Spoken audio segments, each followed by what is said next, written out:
Most homeowners say the same thing during a heat wave. My air conditioner was working fine until the heat wave hit. And that feels like the heat wave caused the problem. But most of the time, that's not what actually happened.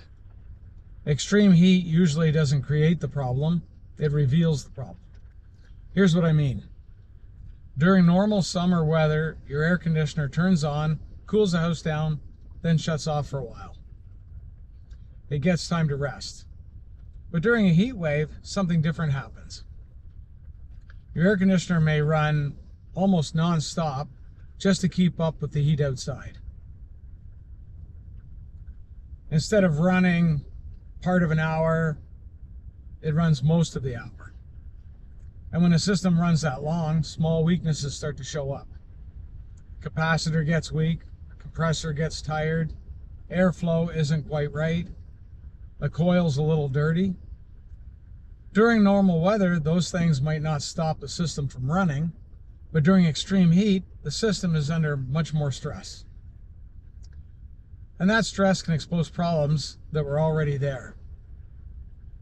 So to the homeowner, it feels random.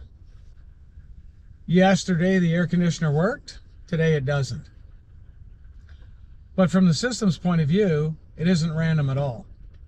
The heat wave didn't break the air conditioner. The heat wave revealed the weakness.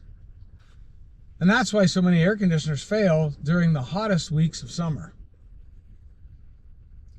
Now here's the helpful part. If your air conditioner is older and you start noticing signs like longer run times, weaker cooling, or the system struggling on very hot days, those can be early signs that the system is getting close to its limit. That doesn't mean you need to panic. But it might be a good time to start understanding your options before a heat wave forces the decision for you. Because when the system fails during the hottest weeks of summer, decisions suddenly become urgent. Understanding the pattern helps you stay in control of your decision. Stay comfortable, but please, stay tuned.